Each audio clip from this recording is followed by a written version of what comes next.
ৰাজ্যত বিধানসভা নিৰ্বাচনৰ দিন ঘোষণা হোৱাৰ লগে লগে সমগ্ৰ ৰাজ্যতে প্ৰশাসন অধিক তৎপৰ হোৱা পৰিলক্ষিত হৈছে।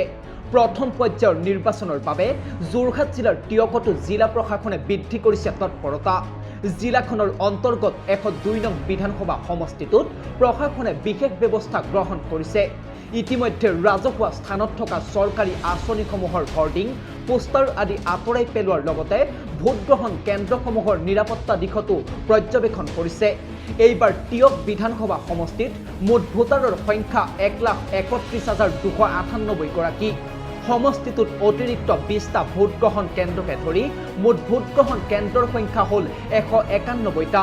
ইতিমধ্যে সকলো কাম কাজ চক্ৰ বিষয়াৰ নেতৃত্বত সুচাৰুৰূপে আৰম্ভ হৈছে আৰু সকলো কাম কাজ সুচাৰুৰূপে চলাই নিবলৈ সকলোকে সহায় সহযোগিতা কৰিবলৈ আহ্বান জনাইছে। মডেল কণ্ডাক্ট লগাৰ লগে লগে আমাৰ প্ৰথমটো কাম হৈছে যে এণ্টি ডিফেচমেণ্ট কৰা।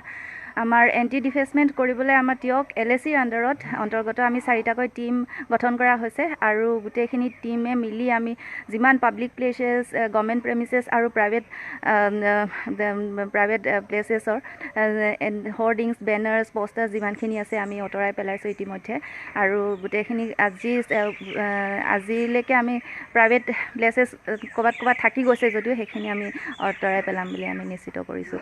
আৰু আমাৰ টিয়ক LAC অন্তৰ্গত আৰক্ষী চিকিউৰিটি ফালৰ পৰাও আমাৰ খিনি এৰেঞ্জমেণ্ট কৰা গৈছে। আমাৰ FST টিয়ক LAC 4টাকৈ আছে আৰু SST 3টা টিম আছে।